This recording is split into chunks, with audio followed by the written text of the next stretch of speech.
আপোনালোক সকলোকে মই মোৰ ইউটিউব চেনেল এডুকেশ্যন এণ্ড এণ্টাৰটেইনমেণ্টলৈ স্বাগতম জনাইছোঁ। আপোনালোকে নিশ্চয় গম পাইছে ADRE 2.0 যি পৰীক্ষা ইতিমধ্যে অনুষ্ঠিত হৈছিল আৰু সেই পৰীক্ষাত গ্ৰেড 3 এণ্ড গ্ৰেড 4 পৰীক্ষাৰ ইতিমধ্যে ৰিজাল্ট ডিক্লেয়াৰ হৈছে আৰু এই ৰিজাল্ট কেনেকৈ চাব পাৰি বা ইয়াৰ কাট অফ মাৰ্ক কিমান আছিল সেইবোৰ কেনেকৈ জানিব পাৰি এই সম্পৰ্কত এই ভিডিঅ'টো প্ৰস্তুত কৰা হৈছে। যদি ভিডিঅ'টো ভাল লাগে এটা লাইক কৰিব আৰু আপুনি যদি মোৰ এই চেনেলটোলৈ নতুনকৈ আহিছে তেনেহ'লে এনেধৰণৰ ইনফৰমেশ্যন পাই থাকিবলৈ অনুগ্ৰহ কৰি চেনেলটো ছাবস্ক্ৰাইব কৰি থ'ব। আহক আমি এই ৰিজাল্ট সম্পৰ্কীয় বিষয়টো আমি লাইভ দেখাবলৈ চেষ্টা কৰিম। তাৰ বাবে আপোনালোকে যিকোনো কম্পিউটাৰ যিকোনো ক্ৰম ব্ৰাউজাৰ এটা অপেন কৰি ল'ব আৰু তাৰ সাৰ্চ বাৰত আপোনালোকে লিখিব indiafirstjobalert.com এনেকুৱা এখন আপোনালোকে চাৰ্ট দেখা পাব তাত মাৰিলে আৰু ইয়াত আপোনালোকে ইয়াত যাব ADRE ৰিজাল্ট 2025 এছাম ইয়াত আপোনালোকে ক্লিক কৰিব। ক্লিক কৰিলে এনেকুৱা এখন চাৰ্ট ওলাব আৰু আপোনালোকে তলফালে যাব এই দেখিছে ইয়াত ৰিজাল্টৰ এইবোৰ দিয়া আছে এইবোৰ কিবা কিবি তাৰপিছত এই তলৰ ফালে এইটো কাটি দিব। তলৰ ফালে আপোনালোকে গ'লে ইয়াত তলৰ ফালে গুচি যাব। ইয়াত দেখিছে important web link Assam direct recruitment result 2025 ইয়াত দিয়া আছে। এইটো দিয়া আছে ADRE grade 4 paper first result ADRE grade 4 paper third result এনেকৈ এইবোৰ এইকেইটা লিংককেইটা দিয়া আছে। আমি যিকোনো লিংকত আমি যিটোত পৰীক্ষা দিছে সেইটোত লিংকত আমি ক্লিক কৰি ৰিজাল্ট চাওঁ। আমি যিকোনো এটা ধৰক এইটো আমি আছে ADRE grade 3 paper third result এইকেইটা লিংক আছে। আমি ইয়াত ক্লিক কৰিলোঁ। ইয়াত যেতিয়া আমি ক্লিক কৰিলোঁ ইয়াত এটা এপ্লিকেশ্যন নাম্বাৰটো বহিব ষ্টুডেণ্টৰ এডমিটত সেই এপ্লিকেশ্যন নাম্বাৰটো আছে। সেই নাম্বাৰটো আমি ইয়াত বহাই দিম। আমি ইয়াত সেই নাম্বাৰটো আমি বহাই দিলোঁ। আমি লিখিলোঁ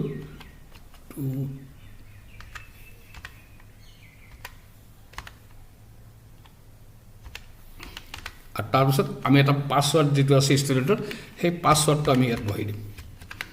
পাছৱৰ্ডটো ইয়াত বহাই দিয়াৰ লগে লগে ইয়াত আমি লগ ইন কৰিম।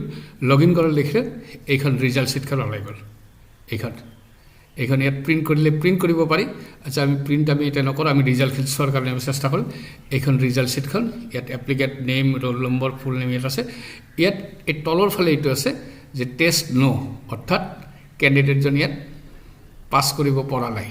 যদি পাছ কৰিলেহেঁতেন ইয়াত য়েছ লিখা থাকিলেহেঁতেন বা যি পষ্ট এপ্লাইড সেইটো লিখা থাকিলেহেঁতেন। গতিকে এইটো ইয়াৰ পৰা দেখা গ'ল এই কেণ্ডিডেটজনে ইয়াত ৰিজাল্টটো তেখেতৰ বেয়া হৈছে। যে নহওক এনেকৈ এইটো ৰিজাল্টটো চাব পৰা যাব। তাৰ বাহিৰেও যদি আমি ইয়াৰ কাট অফ মাৰ্কবোৰ চাব যাওঁ তেনেকৈ আমি এইবোৰ এই গ্ৰেড 3 5 পেপাৰত চাব পাৰোঁ। গ্ৰেড 4 ইয়াত আছে এইটো ফাৰ্ষ্ট এইটো ৰিজাল্ট চাব পাৰোঁ। গ্ৰেড 4 ছেকেণ্ড ৰিজাল্ট আমি চাব পাৰোঁ। এইবোৰ আমি চাব পাৰোঁ। এটা কাট অফ মাৰ্ক যদি আমি চাব যাওঁ আমি এইটো কাট অফ মাৰ্ক এতিয়া আমি চাব চেষ্টা কৰিম। এইটো ADRE গ্ৰেড 3 কাট অফ আমি ইয়াত ক্লিক কৰিলোঁ। ক্লিক কৰাৰ লগে লিখিছে এইখন এখন চাৰ্ট এখন ওলাই গৈছে। ইয়াত state level recruitment commission for class 3 post ইয়াত দেখিছে এইটো দেখিছে ইউআৰ মানে আনৰিজাৰ্ভ। এইটো unreserved SC STP STH hills OBC MOBC OBC ex servicemen PH1A PH2 এইবিলাকে দিয়া আছে। আৰু ইয়াত দিয়া আছে ক্লাছবোৰ এই যে SLC 12ৰ কাৰণে কি তাৰপিছত এইটো 12 এইবোৰ বেচেলৰ এইবোৰ দিয়া আছে। ইয়াত যদি জেনেৰেল ইয়াত দিয়া আছে ধৰ HLC অৰ্থাৎ 12 পাছৰ ইয়াত কাট অফ মাৰ্ক আছে 119.50 বা 5। ঠিক তেনেকৈ এই যি ধৰক পেপাৰ 5ত পেপাৰ 5 SLC লেভেল এইটো ড্ৰাইভাৰ লেভেল 127.50। ঠিক তেনেকৈ SCৰ কাৰণে এইটো আহিছে। এইবোৰ আপোনালোকে এইটো চাব পাৰিব। গতিকে এইখিনি হৈছে কাট অফ মাৰ্ক। এই কাট অফ মাৰ্কখিনি ইয়াত আপোনালোকে চাই ল'ব পাৰিব। আৰু তাৰ বাহিৰেও ইয়াত আছে আপোনালোকে যদি এনচাৰ কিটো চাব বিচাৰে তেতিয়াহ'লে এই এনচাৰ কি চোৱাৰ কাৰণে ইয়াত এটা অপশ্যন আছে। এইটো দেখিছে এইটো এডাৰ এনচাৰ কি ইয়াত ক্লিক কৰিলে আপোনালোকে এনেকুৱা এখন স্ক্ৰীন এখন ওলাব আৰু এই স্ক্ৰীনখনত আপোনালোকে এই এনচাৰ কিবোৰ আপোনালোকে এতিয়া এনচাৰ কিট ইয়াত আপোনালোকৰ বুকলেট নাম্বাৰটো আছে set A set B set C set D set D ইয়াত আপোনালোকৰ বুকলেট নাম্বাৰটো আপোনালোকৰ তাত আছে ষ্টুডেণ্টৰ তাত সেইটো দিয়া আছে গতিকে যিটো বুকলেট সেই বুকলেট নাম্বাৰত আপোনালোকে এই ডাউনলোডত ক্লিক কৰিলে আপোনালোকে কুৱেশ্যন পেপাৰখন ওলাব আৰু সেইদৰে এনচাৰ কিট কৰিলে ডাউনলোডত ক্লিক কৰিলে আপোনালোকে এনচাৰ কিট আমি চাওঁ ইয়াত কুৱেশ্যন পেপাৰখন আমি ধৰক আমি বুকলেট নাম্বাৰ সেট 8 চালোঁ আমি ইয়াত আমি ডাউনলোডত আমি ক্লিক কৰিলোঁ ডাউনলোডত ক্লিক কৰিলে লিখিছে এইটো এ এইটো দেখিছে এইটো এ ইয়াত আমি এইখন কুৱেশ্যন পেপাৰখন ওলাই গৈছে এই দেখিছে তলত এইখন কুৱেশ্যন পেপাৰখন এইখন ওলাই গৈছে এইখন হিন্দীত আছে ইংৰাজীত আছে এইবোৰ কুৱেশ্যনবোৰ দেখিছে এই কুৱেশ্যনবোৰ এইবোৰ ওলাই গৈছে ঠিক তেনেকৈ আমি যদি ইয়াত যদি আমি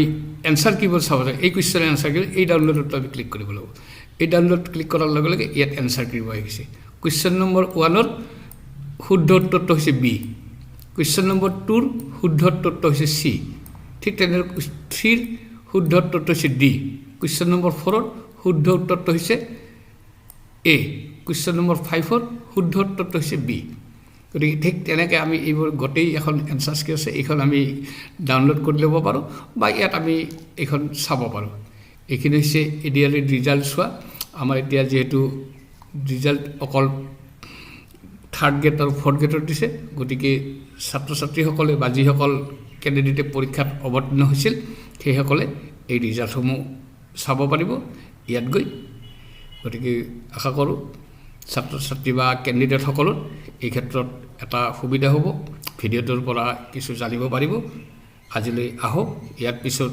যেতিয়া আকৌ ৰিজাল্ট ডিক্লেয়াৰ হ'ব আমি ৰিজাল্টবোৰ জনাই থকাৰ কাৰণে চেষ্টা কৰিম ধন্যবাদ